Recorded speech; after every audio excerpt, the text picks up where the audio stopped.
Je me trouve actuellement à Cusco, au Pérou. Et aujourd'hui, avec Natacha, Maeva et Antoine, qui m'ont rejoint pour 15 jours, on va aller visiter la vallée sacrée, le grenier à blé des Incas, et voir plein de sites archéologiques pour finir en apothéose par le Machu Picchu.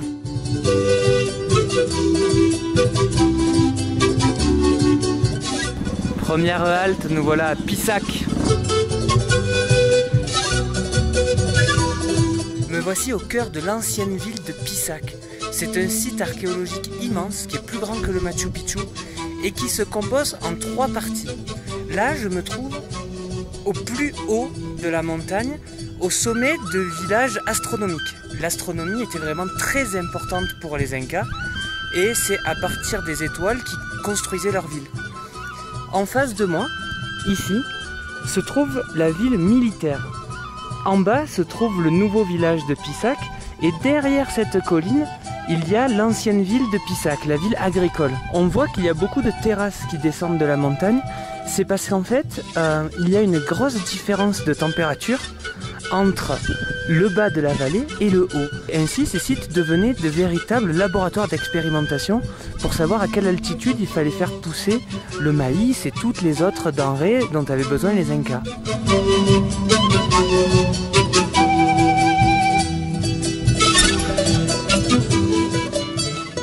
Je suis au sommet de la partie militaire de la ville de Pisac et on comprend que ce site était un point stratégique pour les Incas parce que la ville était la porte d'entrée sud de la vallée sacrée qui commence ici, derrière ces montagnes en fait.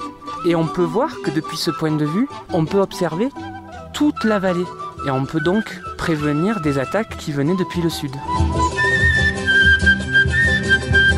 À Pisac, je vous parlais des expériences que menaient les agriculteurs en se servant des terrasses pour planter à différentes altitudes le maïs et tout ce dont ils avaient besoin, pour voir à quelle altitude ça poussait le mieux. Ici, nous sommes dans un véritable laboratoire agricole, parce que entre le point le plus bas et le point le plus haut, selon la saison, il peut avoir jusqu'à 10 degrés de différence.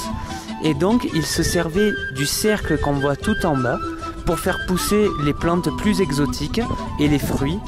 Et au fur et à mesure que l'on montait, on pouvait faire pousser d'autres choses. Alors je vous laisse imaginer qu'il devait y avoir pas mal de maïs, vu que le maïs, par exemple, sur le Machu Picchu, composait 65% de l'alimentation des Incas.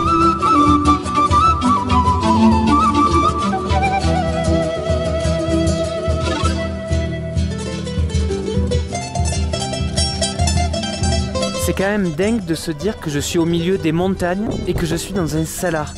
Là, c'est la première fois de ma vie que je vois ça, des terrasses de sel. Et l'explication, c'est que la montagne qui se trouve derrière moi est en fait composée à 65% de sel. Donc là, l'eau qui vient de la montagne est salée, donc on va la goûter. Enfin, Natacha va la goûter.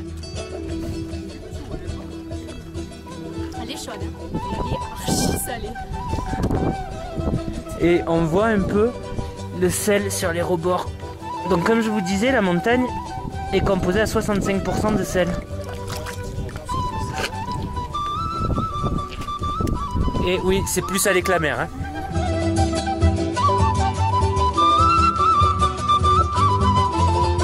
Pour la visite du site archéologique d'Ollantaytambo, on a quand même choisi de prendre un guide. C'est une forteresse Inca encore. Alors Ollantaytambo, juste pour l'anecdote, c'est la seule ville du Pérou qui a gardé ses bases Inca. Toutes les rues et tout sont restées exactement sur le même tracé qu'à l'époque. On est là devant le temple du soleil. Ici, c'est des grosses pierres de granit qui sont déposées là. La plus grosse fait 150 tonnes ici. Le problème, c'est que cette montagne-là ne contient pas de granit. Donc les Incas allaient chercher là-bas, dans une carrière de granit qu'ils avaient trouvé les blocs. Ils avaient construit un canyon pour les faire descendre. Et en fait, ils remontaient par une rampe qui est ici.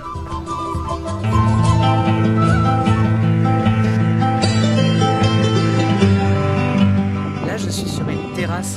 Et c'est assez drôle parce que de loin, on ne se rend pas compte qu'elles sont aussi grandes. Mais regardez la hauteur. Donc ici, par rapport à Pissac, on pouvait planter la même chose que ça soit en bas ou en haut. Voilà le système d'irrigation. Donc de là, on a arrosé toutes les terrasses. Et en fait, on allait chercher derrière la colline, il y a des lagunes à 4 heures de marche.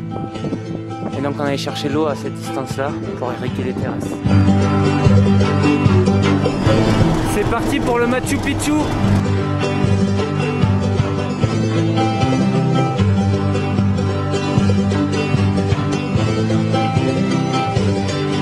Il est 5h moins 10, c'est la queue pour aller au Machu Picchu. Le premier bus arrive à 5h30. Alors nous, on s'est pris un peu à l'avance. On est arrivé à 4h du matin et on est au début de la queue. Mais c'est vraiment impressionnant de voir tout le monde qu'il y a.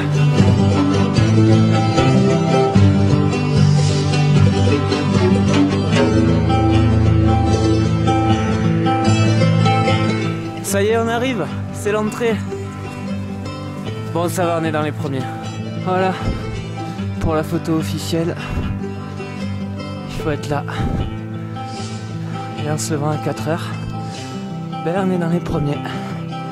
Enfin, en se levant à 3h en fait, pour partir à 4h. Mon Dieu, c'est beau.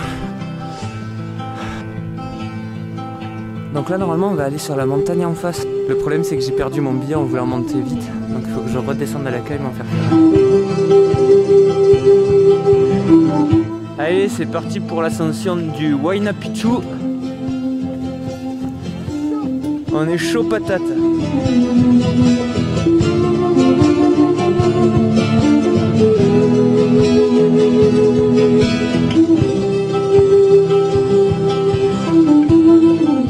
À ce niveau-là, c'est se tirer une balle dans le pied que de faire des marches comme ça. Ils sont fous ces Incas.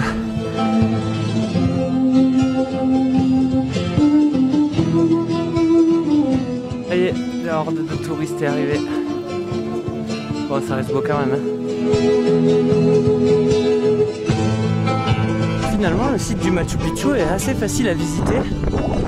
Il n'y a pas trop de queue à part pour aller voir le cadran solaire. Il n'y a qu'à la sortie qu'on est un peu bloqué. Ils nous laissent pas partir, mais c'est pas plus mal. Ça nous laisse profiter de cette vue une dernière fois. Voilà, la visite du Machu Picchu, c'est fini. On est monté en bus, mais on redescend à pied.